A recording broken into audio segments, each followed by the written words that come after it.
कंस ने भी यही किया कि पता चल गया कि देवकी के 8वें गर्भ से मृत्यु होगी, तो देवकी को मारने का प्रयत्न किया, उसके पुत्रों को मारने का प्रयत्न किया, पर अपनी मृत्यु को उजागर करने का कोई प्रयत्न नहीं किया।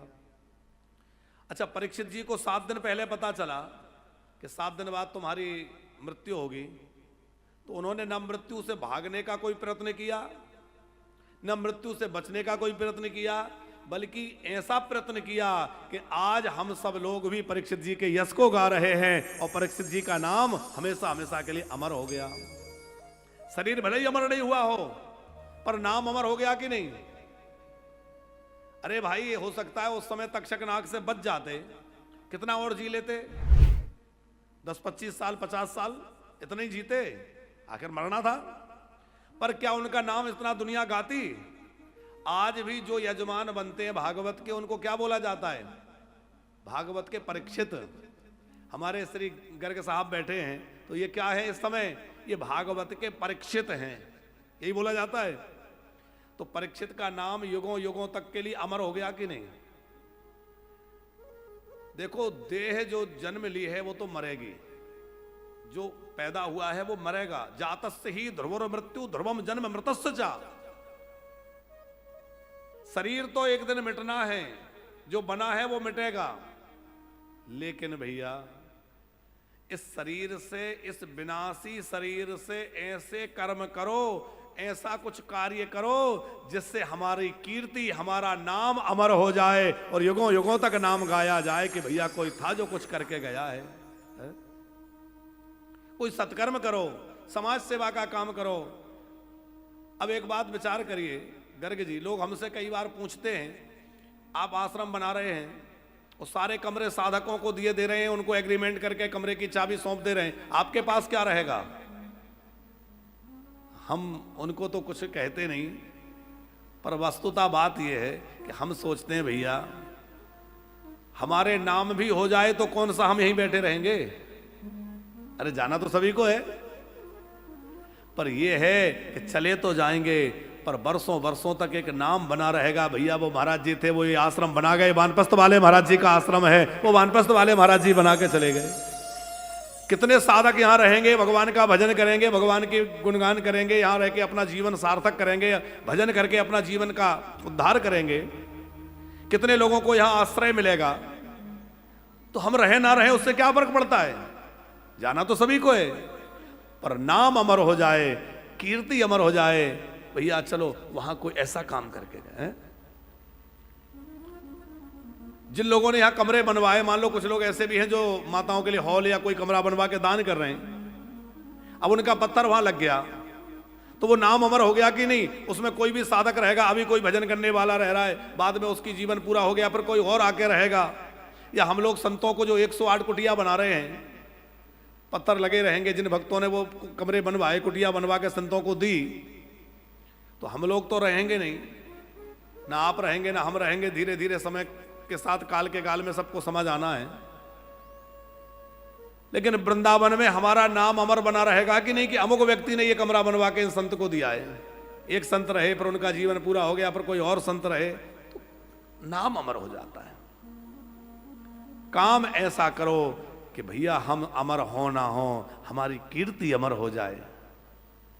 भगवान का भजन करो, अपने आप नाम अमर हो जाएगा। अविनाशी से जुड़ गए तो भगवान कहते हैं नमे भक्ता प्रणश्यति, मेरे भक्त का नाश नहीं होता। जैसे आपको लगता है कि मीरा जी, सूरदास, तुलसीदास, कबीरदास, इनकी कभी मृत्यु हो सकती है? शरीर तो किसी का नहीं रहा। व्यवहारिक दृष्टि से, लौकिक दृष्टि से देखा जाए तो शरीर सबका नष्ट हो ही गया, लेकिन अब भले मीरा जी का पांच भौतिक देह छूटा नहीं, मीरा जी तो सदेह द्वारिकाधीश में समा गई, पर आज सदेह तो नहीं हम लोगों के बीच में, पर उनकी कीर्ति तो है, उनका नाम तो है, और वो नाम उनका युगों युगों तक रहेगा। साहब, जो भगवान के नाम से जुड़ गया वो अविनाशी से जुड़कर अविनाशी हो जाता है, उसका नाम नष्ट नहीं होता। राक्षस लोगों का बस यही रहता है कि हम अमर हो जाएं। आप कोई भी ग्रंथ उठा के देख लीजिए, देवी भागवत में तो अनेक कथाएं हैं, क्योंकि वहां राक्षसों का युद्ध बहुत हुआ है देवी से। जो युद्ध तपस्या करने जाता है पहला वरदान क्या मांगता है? हम अमर हो जाएं। पर भक्त जो है, एक भी भक्त आप ऐसा पूरे कहीं चरित्रों में नहीं बता सकते कि किसी भक्त ने कहा हो कि भगवान मैं अमर हो जाऊं। किसी भक्त ने मांगा है? अरे भगवान के भक्त तो कहते हैं हम कुछ मांगेंगे ही नहीं। भगवान के भक्त तो अमर होना तो बहुत दूर की बात है, भगवान से कभी धन, सुख, वैभव या कुछ भी नहीं मांगते। क्या मांगते हैं? आरथ न धर्म न काम रुचि, गति न चाहो निर्वाण, जन्म जन्म रति राम पद, यह वरदान। जन्म जन्म रति राम पद, यह वरदान। हमें और कोई वरदान नहीं चाहिए। ना तो हमें मोक्ष चाहिए, ना अर्थ चाहिए, ना धर्म चाहिए, ना काम चाहिए, ना मोक्ष चाहिए। क्या चाहिए? जन्म जन्मांतर तक हमें तो भगवान की शरणागति चाहिए, भगवान का भजन चाहिए, भगवान की कथा चाहिए। संत तो यही चाहते हैं। नरसिंह भगवान ने प्रहलाद जी से कहा वरदान मांगो। बार बार भगवान कह रहे हैं मांगो मांगो। प्रहलाद जी ने क्या मांगा है? प्रहलाद जी कह रहे हैं भगवान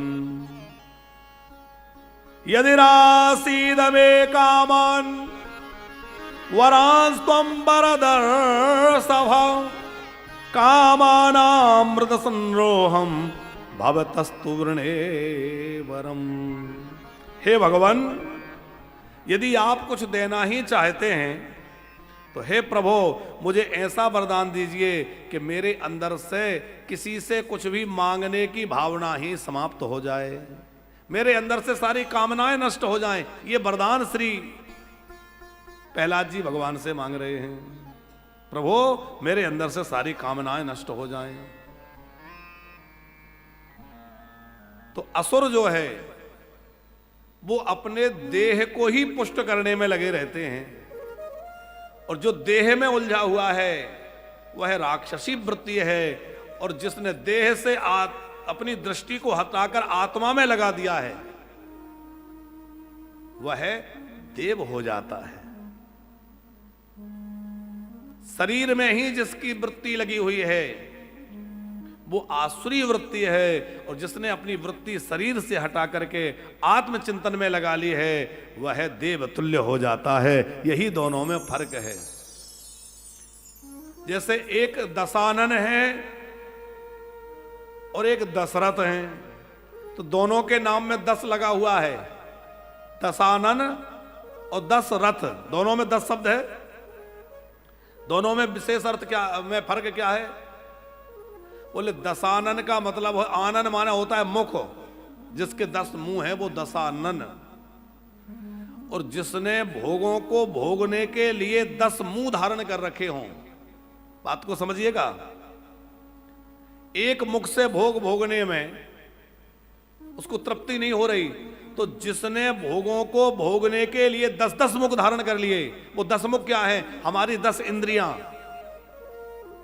10 इंद्रियां ही 10 मुख हैं। कहते हैं ना 10 द्वार। तो आंखों से भी वो रूप का दर्शन करके भोग करना चाहता है, कानों से विषय गीत विषय की चर्चा सुनना चाहता है, शरीर स्पर्श सुख चाहता है, रसना जो है यहां वहां के फालतू चीजें खाना चाहती है। तो ये सब क्या है? 10 इंद्रियों को आनंद बना लिया है भोगों के लिए जिसने, वो है दशानन। और 10 इंद्रियों को संयमित करके उनकी लगाम पकड़ करके जिसने भगवान की ओर चला दिया है वह दशरथ है। जिसने अपने जीवन को रथ बनाकर भगवान की ओर बढ़ा दिया है वह दशरथ है। 10 इंद्रियों को घोड़े रथ बना लिया, अपने जीवन को लक्ष्य साध करके अपने जीवन को भगवान की ओर चला दिया, वो दशरथ है। हमें दशानन नहीं बनना है, हमें दशरथ बनना है।